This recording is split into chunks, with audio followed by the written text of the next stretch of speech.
The daguerreotype arrived in a velvet-lined case, the kind photographers used in the mid-1800s to protect their delicate images.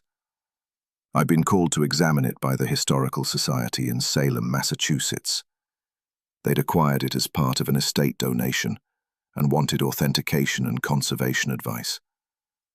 I'm a daguerreotype specialist, one of maybe a dozen people in the country who still work extensively with these early photographic processes. There's something magical about daguerreotypes. Images captured on silver-coated copper plates, each one unique, unreplicable. They have a quality that later photographs never quite matched, a luminous depth that seems to contain more than just reflected light. This particular image showed a family of 7, a father and mother seated in the center, with 5 children arranged around them. The father held a small child on his lap, while another sat on the mother's lap. An older boy stood behind them, and 2 girls flanked the parents on either side. Everyone wore the formal, somber clothing typical of the era. Dark fabrics, high collars, the stiff formality that came from having to hold perfectly still for the long exposures daguerreotypes required. The case's brass plate was engraved, "The Whitfield Family, Salem, Massachusetts, October 1859. At first glance, it seemed like a typical family portrait from the period. Well preserved, remarkably clear. The kind of image that made you feel you could reach through time and touch these people. But as I examined it under magnification, preparing my authentication report, I noticed something odd about one of the children. The little girl sitting on the mother's lap, maybe 3 or 4 years old, had an unusual quality to her image. While everyone else in the photograph appeared solid and clear, with the sharp detail daguerreotypes were famous for, this child seemed slightly out of focus. Not enough to be obvious at first glance, but under magnification, the difference was unmistakable. More unsettling were her eyes. In daguerreotypes, eyes often appeared dark or blank due to the long exposure times and the way light reflected off the wet surface of the eye. But this child's eyes were different. They seemed to have depth, darkness, an intensity that didn't match the rest of the image. And they were looking not at the camera, like everyone else, but slightly to the side, at something beyond the frame. I made notes about the anomaly and continued my examination. The daguerreotype was authentic, no question. The patina was right, the tarnish patterns consistent with age, the case and mat original to the period. But something about that child's image nagged at me. I contacted the Historical Society and asked if they had any provenance information beyond the name and date. The director, a woman named Patricia Morrison, said she'd check the estate records and get back to me. Her call came 2 days later, and her voice was tight with something I couldn't quite identify. Excitement? Unease? "I found the family Bible," she said. It was in another box from the same estate. The Whitfield Family Bible, with all the births and deaths recorded. "And there's something you need to know about that photograph." "What is it?" "The little girl on the mother's lap. Her name was Sarah Whitfield. According to the Bible, she was born in March 1856 and died in September 1859. I felt cold spread through my chest. September 1859. But the photograph is dated October 1859. Exactly. Sarah Whitfield died a month before this photograph was taken. But she's in it. I looked at the daguerreotype again, at the little girl with the out-of-focus image and the wrong eyes. A child who had been dead for a month when this photograph was taken. "This has to be a mistake," I said. "Maybe the date on the case is wrong. Maybe it was engraved later and someone got the month wrong." "That's what I thought at first," Patricia said. "But I found something else in the estate papers. A letter from the mother, Elizabeth Whitfield, to her sister, dated November 1859. She mentions having a family daguerreotype made in October, and she writes." Patricia paused, and I heard papers rustling. She writes, "We had a family likeness made last month. Mr. Hawthorne, the daguerreotypist, was most accommodating in allowing us to include dear Sarah. She appears with us as though she had never left.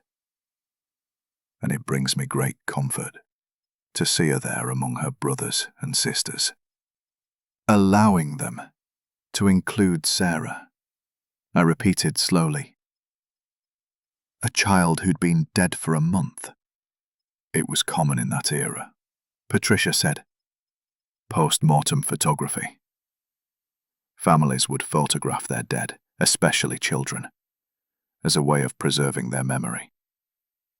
But this isn't a typical post-mortem portrait. This is a family photograph, with Sarah positioned as though she were alive, sitting on her mother's lap with the rest of the family." I'd seen post-mortem daguerreotypes before. They were haunting, but understandable. A last chance to capture the image of a loved one before burial. But this was different. This was a family pretending, or perhaps believing, that their dead child was still with them. "Do you know how she died?" I asked. More rustling of papers. "Scarlet fever. There was an outbreak in Salem that summer. 3 of her siblings had it too, but they survived. Sarah was the youngest. She was only 3 years old." I examined the photograph more carefully now, looking at the other family members. The father's expression was stern, as was typical for the era. But there was something in his eyes. A hardness, maybe, or a determination. The mother looked directly at the camera, her face composed, but her hand on Sarah's back seemed to grip too tightly, as though she were afraid the child might vanish. The other children, the older boy standing behind, the 2 girls flanking the parents, the small child on the father's lap, all looked solemn but normal for the period. Except, I zoomed in on their faces. They weren't looking at the camera. They were all, every one of them, looking slightly to the side. At Sarah, as though they could see something about her that the camera was struggling to capture. I spent the next week researching everything I could find about the Whitfield family, and about the daguerreotypist, Mr. Hawthorne. The family had been prosperous. The father, Jonathan Whitfield, owned a shipping company. They'd lived in a large house on Chestnut Street, one of Salem's most prestigious addresses. I found Sarah's death notice in the Salem Register. Died September 12, 1859. Sarah Elizabeth Whitfield. Aged 3 years and 6 months. Daughter of Jonathan and Elizabeth Whitfield, after a brief illness. The funeral will be held at the family residence. And I found references to Mr. Hawthorne, though not many. He'd been a daguerreotypist in Salem from 1855 to 1861, operating a studio on Essex Street. But he'd apparently had a reputation for being unusual, even by the standards of a profession that many considered slightly occult. One newspaper article from 1860 mentioned him in passing. Mr. Hawthorne, the daguerreotypist, is known for his peculiar techniques and his willingness to accommodate clients in matters other practitioners might refuse.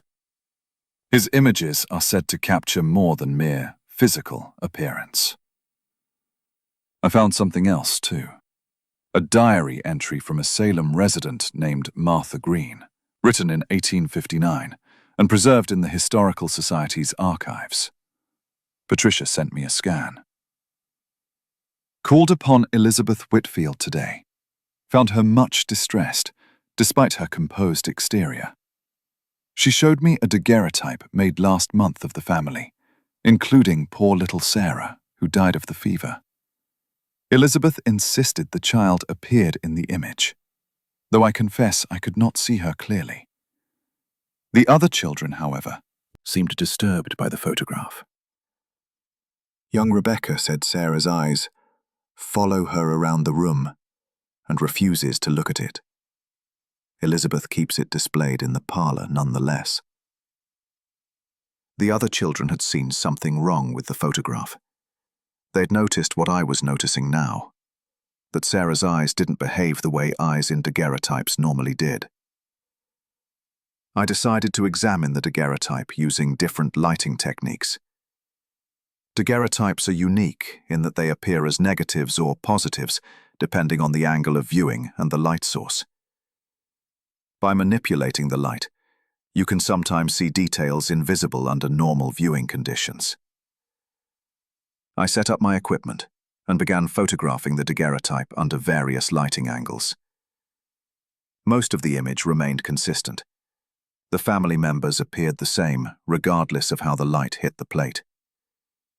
But Sarah's image changed. Under certain angles of light, she appeared more solid, more present. Under others, she seemed to fade, almost to transparency. And her eyes, those dark, intense eyes, seemed to shift position, depending on the viewing angle, as though they were tracking movement across the room. I was seeing what young Rebecca Whitfield had seen more than 160 years ago. The eyes that followed you. I took dozens of photographs, documenting the phenomenon. In some images, Sarah appeared as solid as the other family members. In others, she was barely visible, a suggestion of a child rather than a clear image. But her eyes remained constant, dark, watching, focused on something outside the frame. I sent everything to Patricia, along with my analysis. This is either an extraordinary artifact of the daguerreotype process, I wrote, or something I can't explain. The child's image behaves differently from everyone else's in the photograph. It's as though she was captured by the camera in a different state of being. Patricia called me that evening. I did more research on Mr. Hawthorne, she said. I found his studio journal. It was donated to our archives decades ago, but no one had really examined it carefully. Most of it is mundane. Client names, types of images made, prices charged. But there's an entry from October 15, 1859. What does it say? Made family daguerreotype for Mr. J. Whitfield. 7 subjects, including the deceased child. Unusual commission, but the mother's grief was profound. Use the extended technique. The child's spirit manifested with unexpected clarity. Mother satisfied with result. Father disturbed. Children frightened. Payment received in full. The extended technique, I repeated. What's that? I don't know. I can't find any reference to it in any literature about daguerreotype processes. But the fact that Hawthorne specifically noted the child's spirit, not her body or her image, but her spirit. He was trying to capture a ghost, I said quietly. Yes. And based on this photograph, I think he succeeded. I looked at the daguerreotype again, at little Sarah Whitfield with her out-of-focus image and her too intense eyes. A 3-year-old child who had died of scarlet fever in September 1859, and who had somehow appeared in a family photograph taken in October, a month after her death. Had her mother asked Mr. Hawthorne to include her? Had they brought her body to the studio, posed it among the living family members, created the illusion of life for the duration of the exposure? That seemed impossible. The child had been buried weeks before, and post-mortem photographs always showed the dead as dead, peaceful and still, not positioned as though alive.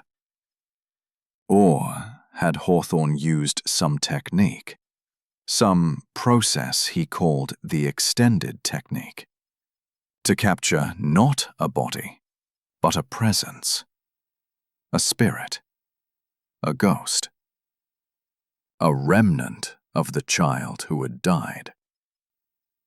I want to do something, I told Patricia. It might sound crazy, but I want to try to communicate with the image. There was a long silence. Then, how? There's a technique some conservators use called interactive viewing. You speak to historical photographs, describe what you see, ask questions. It's supposed to help you notice details you might otherwise miss. But some people claim it does more than that it can create a kind of connection across time. You want to talk to a dead child's ghost in a photograph. I want to understand what this image really is, and if there's any consciousness associated with it, any awareness.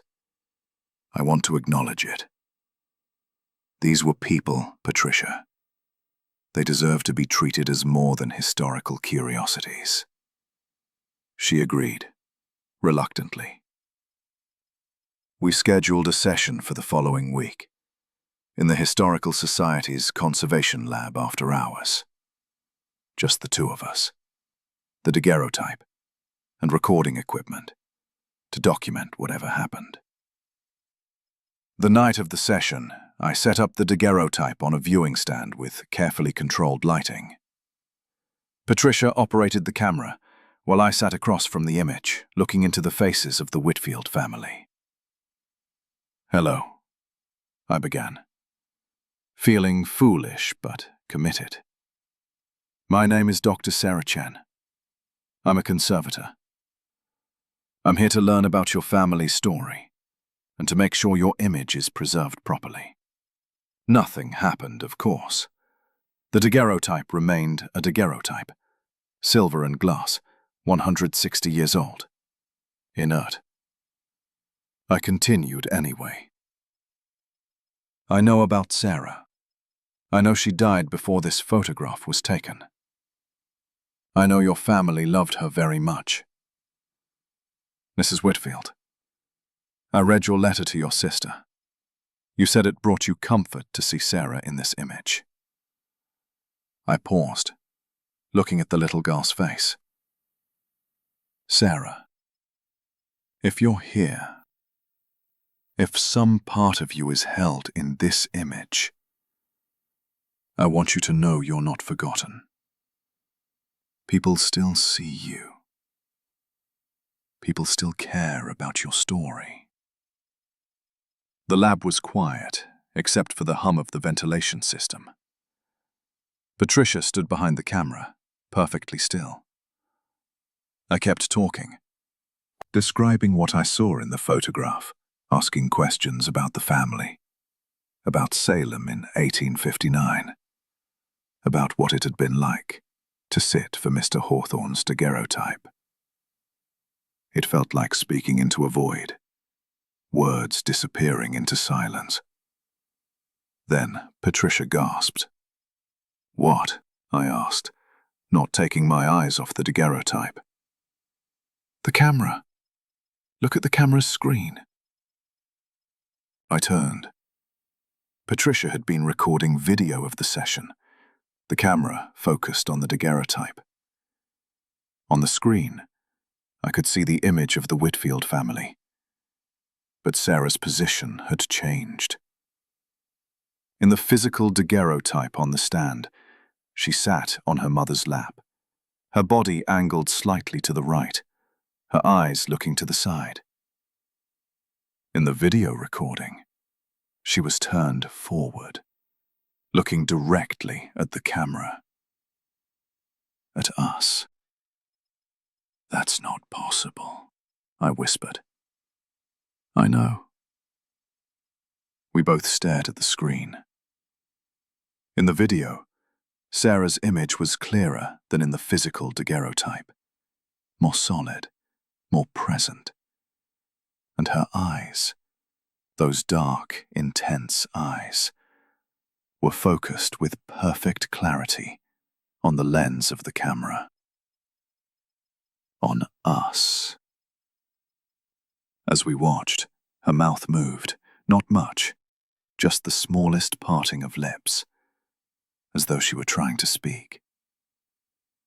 The hair on my arms stood up. "Are you recording this?" "Yes. It's all being recorded." We watched for another minute, maybe two. Sarah's image remained turned toward us, her eyes fixed on the camera. Then, slowly, her position shifted back. The turn was gradual, almost imperceptible, but by the time it was complete, she was back in her original pose, angled to the right, eyes looking to the side, the way she appeared in the physical daguerreotype.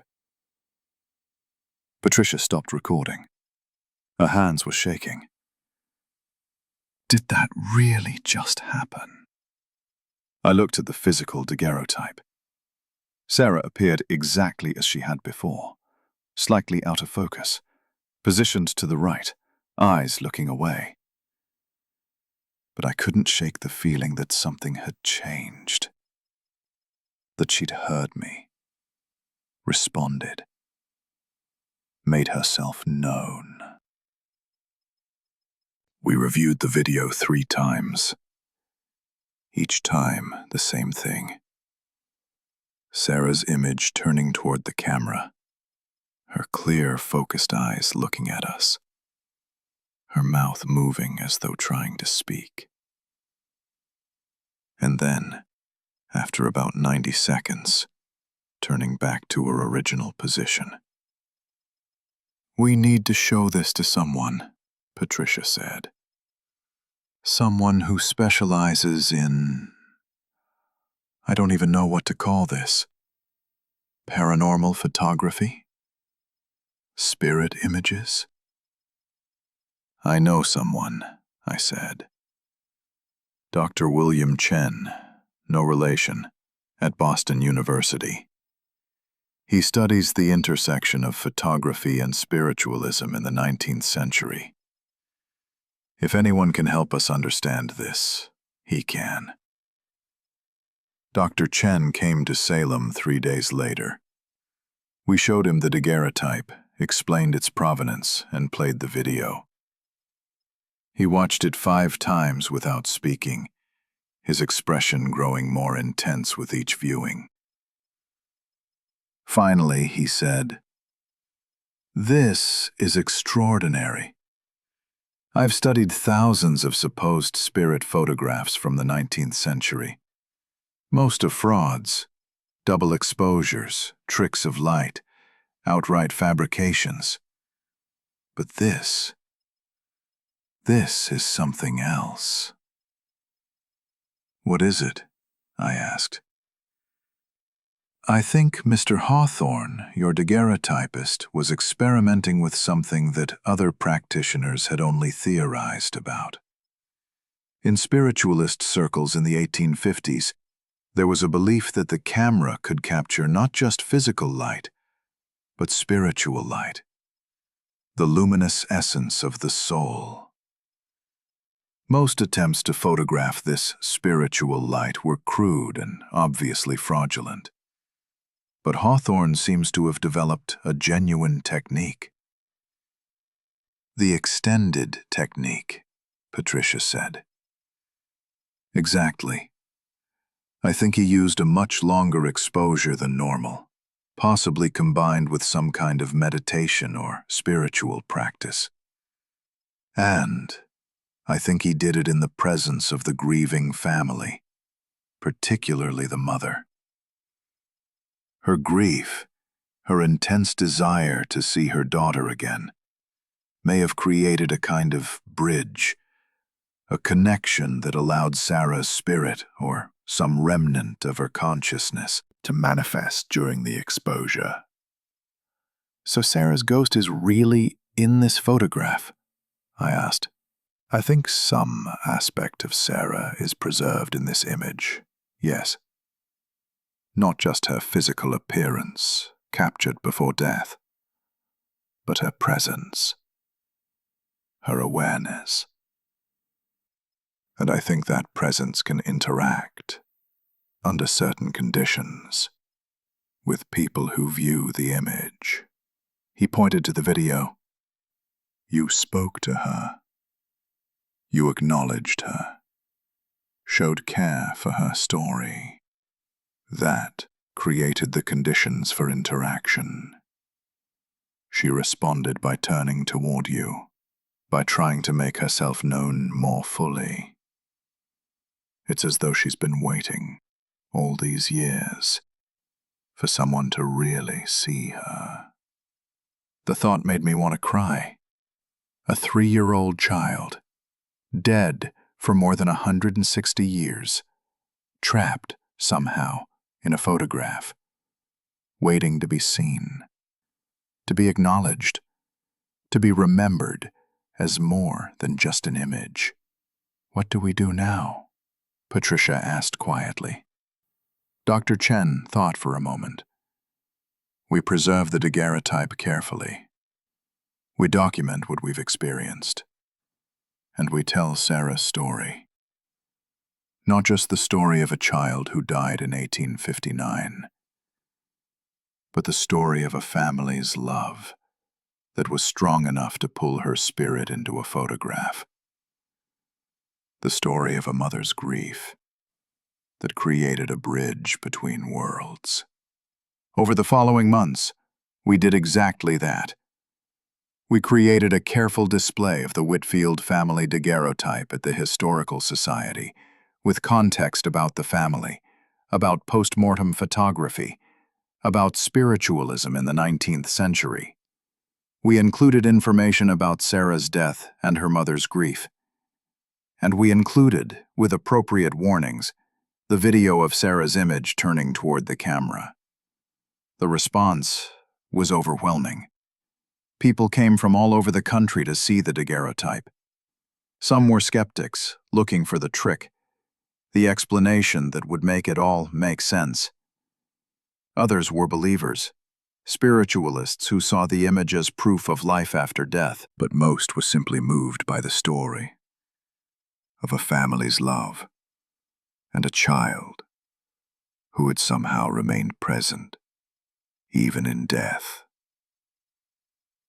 I visited the display regularly, checking on the daguerreotype's condition, making sure the environmental controls were stable. And each time, I would stand alone in front of the image and speak quietly to Sarah. I told her about the people who came to see her, about how moved they were by her story.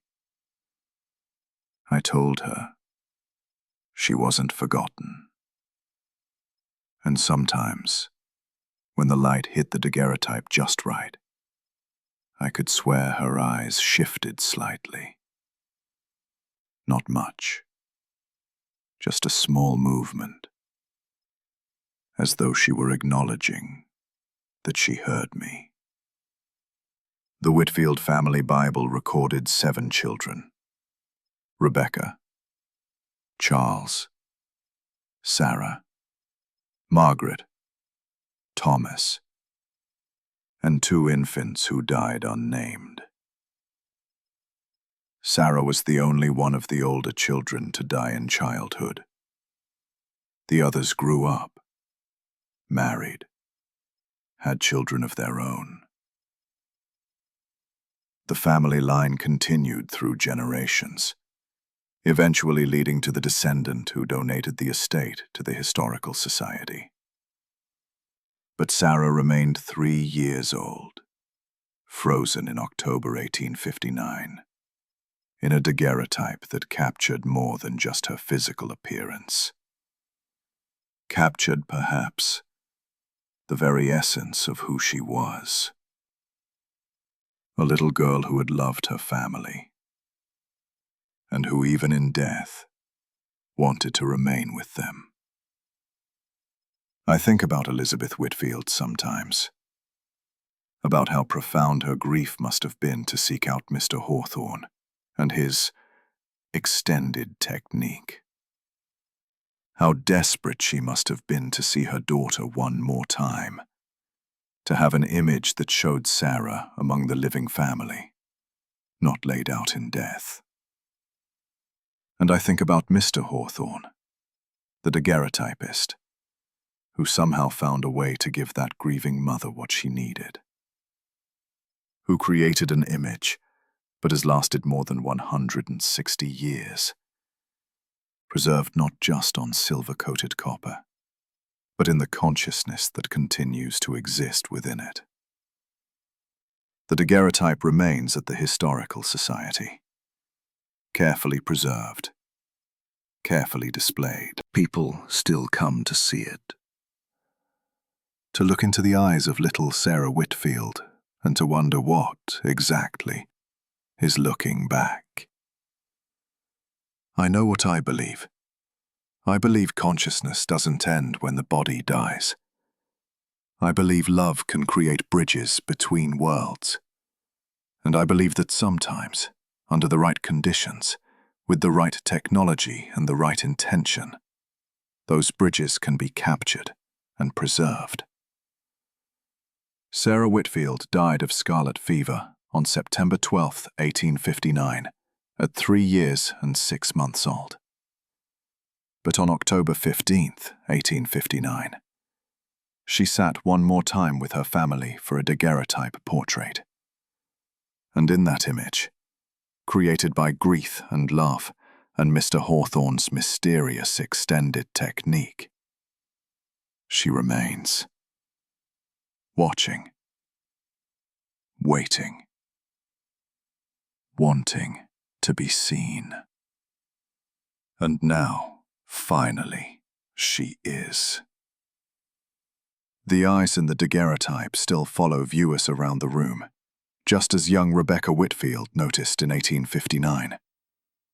But I don't find it frightening anymore.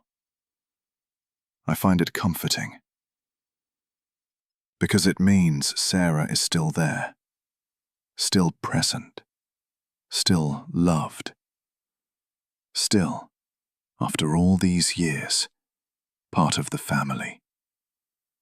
And that, perhaps, is all any of us really want. To be remembered, to be loved, to remain present in the hearts and minds of those who come after us. Sarah Whitfield got that wish. Not in the way anyone would have chosen, not through a long life and happy memories, but through a daguerreotype made in October 1859 by a man who knew how to capture more than just light on silver, who knew how to capture a soul, and who gave a grieving family the gift of seeing their daughter one more time, sitting among them, present, if not precisely alive, held forever in an image that refuses to fade. Her eyes watch from the photograph, and we watch back, acknowledging her presence, honoring her story, remembering her life. A little girl who died too young, but who, in death, found a way to remain. Forever 3 years old. Forever loved. Forever seen.